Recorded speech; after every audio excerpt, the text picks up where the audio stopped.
Hello అండి. నేను మీ advocate Lokesh Reddy. ఈ రోజుల్లో మనం చూస్తున్నట్లయితే హైకోర్ట్‌లో క్వాష్ పిటిషన్స్ చాలా పెరుగుతా ఉంటున్నాయి. కాకపోతే ఈ చాలామంది ఏంటంటే ఎఫ్ఐఆర్ మీదన క్వాష్ పిటిషన్ వేసుకోవటం, ఈ చార్జ్ షీట్ మీద క్వాష్ పిటిషన్ వేసుకోవటం చేస్తూ ఉంటారు. ముఖ్యంగా ఏంటంటే కొన్ని రకాల పిటిషన్స్‌లలో కొన్ని రకాల నోటీసుల పైన గూడా మీరు క్వాష్ అనేది వేసుకోవచ్చు. మీకు మీకు ఎవరైనా పోలీస్ స్టేషన్‌కి రమ్మని నోటీస్ పంపించినా, లేకపోతే విచారణకి హాజరవ్వమని నోటీస్ పంపించినా, లేదు అంటే ఇంకా ఎటువంటి ఇంట్రిమ్ ఆర్డర్స్ వచ్చినా, మీకు ఎగనెస్ట్‌గా ఎలాంటి ఆర్డర్స్ వచ్చినా వాటన్నిటిపైన సీఆర్‌పీ వేసుకోవచ్చు అండ్ సీఆర్ఎల్‌పీ వేసుకోవచ్చు. ఇలా క్వాష్ పిటిషన్స్‌లో రకరకాల స్టేజెస్‌లో క్వాష్ పిటిషన్ వేసుకునే అవకాశం ఉంటుంది.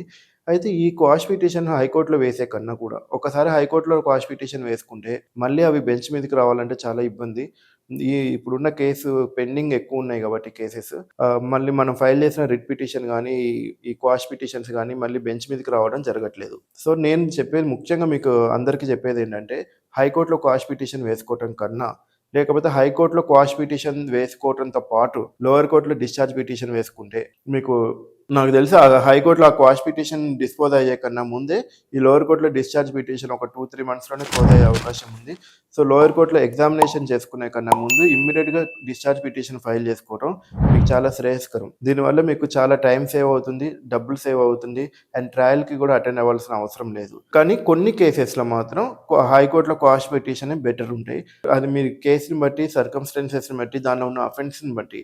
For example SC, ST case అనుకోండి. ఈ కేసెస్‌లో మీకు యాంటిసిపేటరీ బెయిల్ తీసుకోవడానికి ఉండదు. సో, ఇలాంటి కేసెస్‌లో హైకోర్ట్‌లో క్వాష్ పిటిషన్ వేసుకొని నాట్ టు అరెస్ట్ తీసుకునే అవకాశం కూడా ఉంటుంది. యాంటిసిపేటరీ బెయిల్ రావడం కష్టం అనుకున్న టైంలో మీరు హైకోర్ట్‌లో క్వాష్ పిటిషన్ ఫైల్ చేసుకొని ఎఫ్ఐఆర్స్ మీద క్వాష్ పిటిషన్ ఫైల్ చేసుకొని నాట్ టు అరెస్ట్ గానీ, లేకపోతే not to take any coercive steps అని ఈ విధమైన ఆర్డర్స్ తీసుకొని మీరు అరెస్ట్ నుంచి బయటపడే అవకాశం కూడా ఉంటుంది. సో, ఒక కేస్‌కి చాలా రకాల సొల్యూషన్స్ ఉంటాయి. నేను ముఖ్యంగా మీకు అందరికి చెప్పేదేంటంటే అందులో బెస్ట్ సొల్యూషన్ ఏంటి? అండ్ ప్యారలెల్‌గా ఏ పిటిషన్స్ వేసుకోవాలి, ఏవి ఏ టైంలో వేసుకోవాలనేది చాలా ముఖ్యం.